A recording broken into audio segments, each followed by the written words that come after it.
El enamorado de los llanos coralinos, Adrian Conan Doyle. Tenía 200 años y en los últimos tiempos había empezado a pesarle la edad. Padecía algún que otro achaque, ¿saben ustedes? En las Islas Salomón le llamaban Shushu, probablemente por el ruido que hacía al zambullirse, pues lo conocían muy bien de vista. Era imposible confundir aquel muñón que en sus buenos tiempos había sido la aleta de la cola. Bueno, si Dios que creó las inmensas aguas estaba a punto de llamarle a su seno, nada había de humillante en que un cachalote se sometiera al único ser más poderoso que él. Además, ¿qué tenía que temer? En su corazón siempre había sido temeroso de Dios, a pesar de sus manifiestas inmortalidades. Y era siempre al llegar a este punto cuando se llenaba la boca de una buena cantidad de plancton y la escupía otra vez.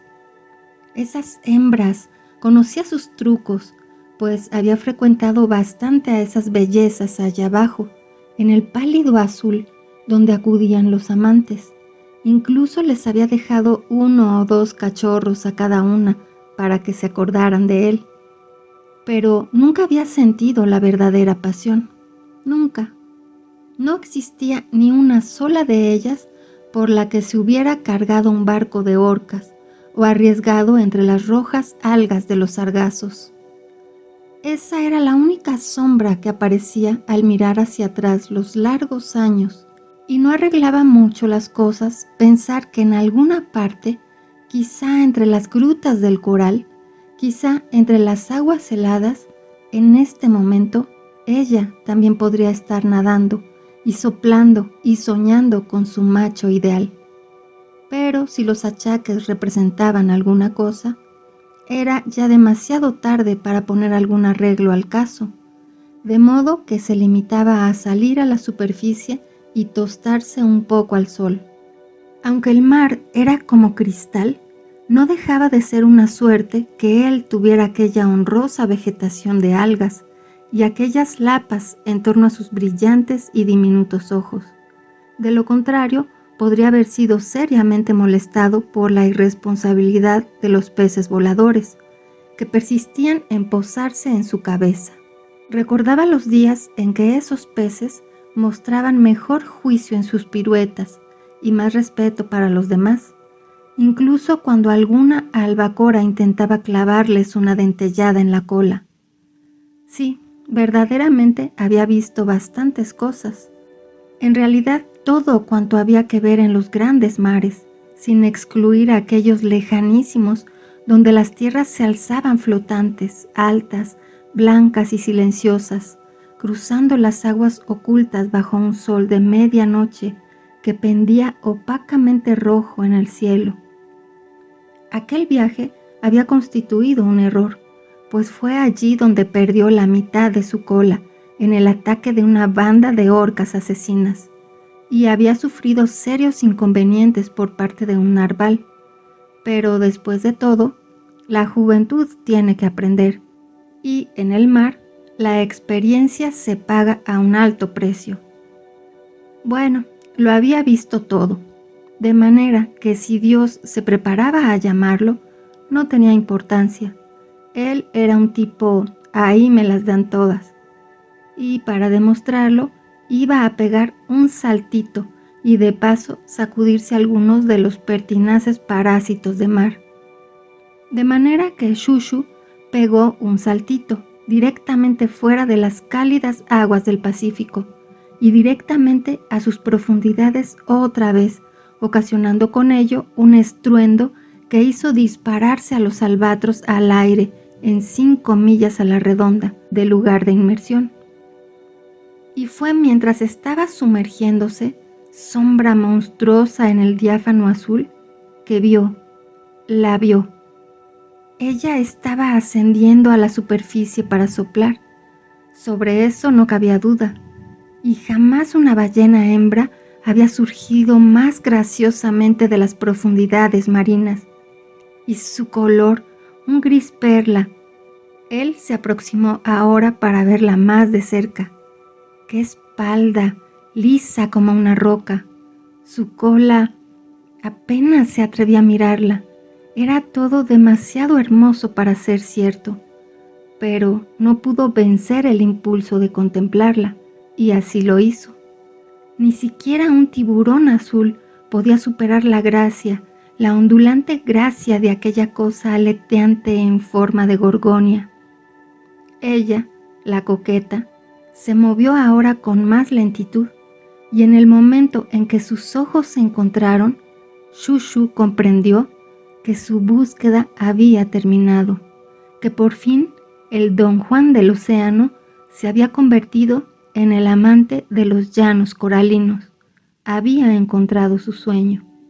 Se la llevó con él abajo, no muy hondo, a su lugar favorito, donde sobre las arenas plateadas se cernía una luz violeta y los picos de coral formaban grutas y llanos, todo reluciente con las nupciales joyas del mar. Y allí se unieron, allí enlazaron sus corazones con una fuerza que solo la muerte podría vencer, con el amor que se forja a 100 brasas de profundidad. Los achaques de Shushu habían huido al limbo de las cosas olvidadas. Una vez más, el espíritu de su juventud, que había imaginado desaparecido para siempre, corría tan alegremente en sus aletas que a la menor provocación él saltaba como un arenque en la gozosa luz del sol, o surgiendo de las profundidades, como una oculta montaña proyectaba su chorro de agua entre una pareja de vacas marinas pacíficamente dormidas. Luego vinieron los días, los maravillosos días pasados vagabundeando en busca de calamares durante millas y millas por las interminables llanuras de la profundidad media, donde los únicos movimientos eran el paso de sus propias sombras reflejadas en la arena azul y ocasionalmente un delgado remolino semejante a una voluta de humo que se levantaba del lecho del océano en el lugar donde un pólipo huía en vano ante el impulso de sus enormes mandíbulas. Pero Shushu tenía marcada preferencia por los llanos coralinos, donde podía yacer a su gusto, rascándose la barriga deliciosamente en las ramas astadas, mientras su joven esposa quemaba su exceso de energía manteniéndose cabeza abajo, de forma que los escaros pudieran liberarla cortésmente de todo parásito inoportuno, o bien deslizándose entre las columnas y pináculos, donde las algas, moviéndose como plumas rosas, parecían balancearse en armonía con su propia y graciosa cola. Pasaron los meses. Juntos surcaron las aguas libres en pos de los bancos de bonitos y de caballas que se dirigían al norte, en una de esas emigraciones que son místicos latidos de la naturaleza. Luego, más allá de las islas Kapangamarangi, los bancos se dispersaron con el monzón y en pocas horas el océano quedó tan vacío como el desierto. Las zonas coralinas, esas abundantes despensas de peces, habían sido dejadas muy atrás, al sur, en un potente nadar de muchos días. Abajo, 1000 brazas al fondo, los picachos de lava emergían erizados de la negra infinita profundidad. Un lugar de terror, la sede del demonio, donde ninguna criatura viviente, excepto quizás el cachalote, si tenía un corazón fuerte y valeroso, podía abrigar la esperanza de entrar y regresar. Antes de emprender la larga travesía, tenía que contar con alimentos, pero ¿cómo obtenerlos? Ella estaba grávida, lo que había motivado el que ambos siguieran a los espesos bancos de fácil presa, mas ahora, en los desolados eriales donde los peces eran escasos y veloces, había que ser muy ágil o morir de hambre. Allá abajo, en las cavernas de los picachos sumergidos, era aún posible encontrar comida, pero, como comprendía instintivamente, en la condición en que ella se encontraba, no podría resistir ni la profundidad ni la terrible lucha que sin duda les esperaba. Al seguir la emigración, Shushu había cometido su segundo error en 200 años, y ese era uno más en el acuerdo de hidalgos que existe entre Dios y las ballenas. De modo que él la miró con sus brillantes ojillos y frotó un poco el hocico contra ella para hacerla comprender. Luego, limpiándose los pulmones con un último soplido, se hundió en la profundidad para procurarle la comida que les permitiría emprender el viaje de regreso a las grutas de coral. Abajo y abajo, verticalmente abajo. La luz había huido del agua, el verde del azul, el azul del morado, el morado del gris oscuro. Abajo. Ahora todo era negrura, y, bajo su espesa capa de músculos y esperma, la sangre de Shushu circulaba fríamente, con un helor más mortal todavía que el que había experimentado en las aguas árticas. Y aún siguió bajando. Penachos y burbujas de luz, vívidas como llamitas verdes, veteaban la oscuridad por todos lados, pero no les prestó atención, alerta a una presa más importante que requería todo su vigor, toda su fuerza para dominarla, si es que había que alcanzar la superficie otra vez. Encontróse ante él con una oscuridad más cerrada, sus aletas tocaron roca, y Shushu se deslizó entre las gargantas de los picos de lava. Aquí vivía el terror, la cosa que él buscaba. Nada se movía. Los desvaídos pináculos, los salidizos bordes de los precipicios, hundiéndose en el fondo del mundo, apareciendo en torno a él en toda su tremenda quietud. Su sangre pareció cesar de latir como convertida en hielo, y la presión de las aguas secretas pesó sobre él con el silencio de la muerte. Y entonces, del interior de una caverna, se proyectó un largo brazo blanco. Este brazo lo rodeó, y enseguida otro, y otro, y otro, cada uno de ellos del grosor de un barril. Se retorcían en torno a sus aletas, agarrábanse a su dorso, laceraban su cabeza con gigantescas ventosas que se hundían en su carne como las garras de un tigre. Perforando la oscuridad, dos ojos luminosos, fríos como la luz lunar, flotaban furtivamente hacia él, mientras yarda a yarda surgía de lo profundo de la caverna un cuerpo monstruoso, largo y enorme como el suyo, pero de una palidez reluciente y viscosa que se destacaba contra la negrura del abismo. Poniendo en juego toda su fuerza, el cachalote giró sobre sí mismo en la zarpa de los gigantescos tentáculos, proyectándose hacia atrás con las aletas, y los dos titanes de las profundidades flotaron sobre el precipicio submarino, unidos en un tremendo abrazo. El cuerpo de la sepia gigante cubrió la cabeza de Shushu. El córneo pico desgarraba y hendía la carne, hasta que las aguas en torno fueron oscurecidas más aún por una nube de sangre, a la vez que las garras de los enormes discos adheridos a su cuerpo hurgaban ávidamente en sus venas. De una sola dentellada partió uno de los tentáculos, y entonces, arremetiendo hacia adelante, mordió repetidamente la masa gelatinosa que lo envolvía. Demasiado tarde, la negra niebla expedida por el calamar veló aquellos horribles ojos, en tanto que el monstruo intentaba regresar a su guarida. Pero Shushu no soltaba a su presa, girando y retorciéndose como cogido en un remolino, hasta que poco a poco la espuma de los últimos estertores de la muerte se fundió en el abismo. Había hundido los dientes en el cerebro del monstruo. No había tiempo que perder.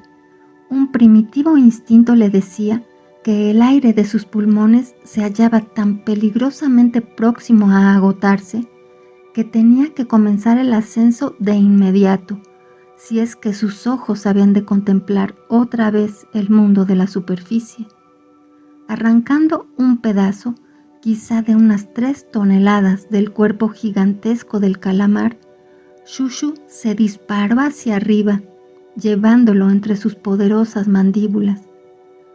El negro se transformaba en gris, el gris en morado, el morado en azul índigo, y ahora, por fin, aparecía el brillante verde esmeralda de los últimos 100 pies.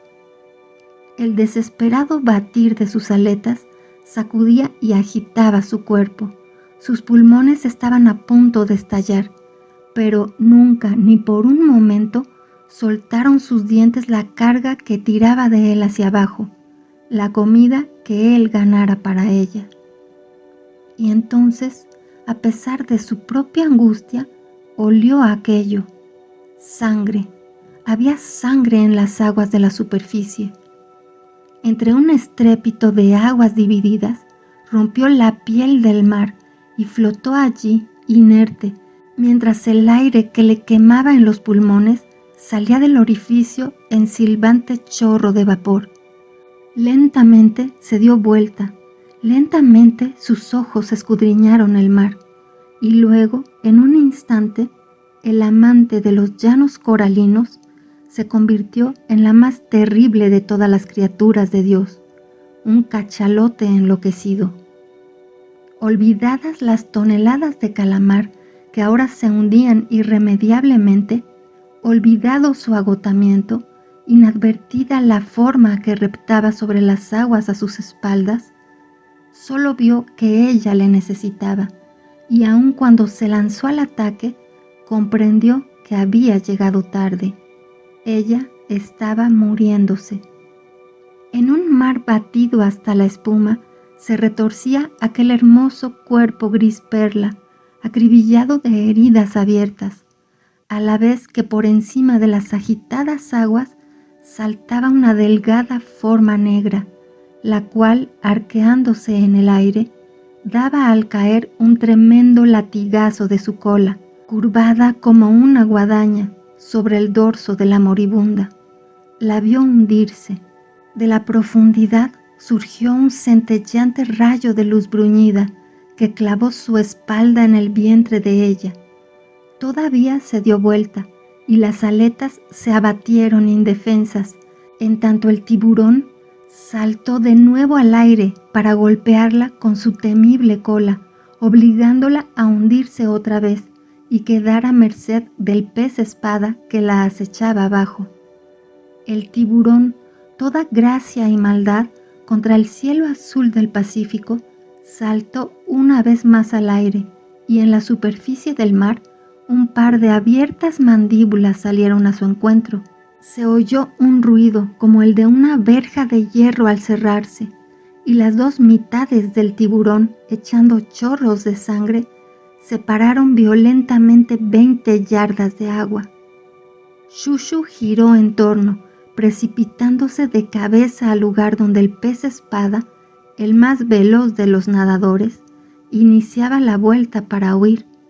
Levantando un remolino de espuma, embistió el cachalote, pero el otro fue más rápido, aunque no lo bastante, pues si bien Shushu no consiguió apresar ese cuerpo escurridizo, sus dientes le atravesaron la cola.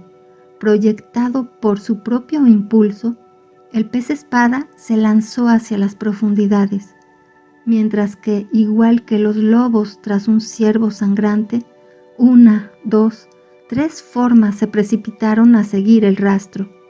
Los alacrines se darían un banquete en el punto donde el morado se une al azul.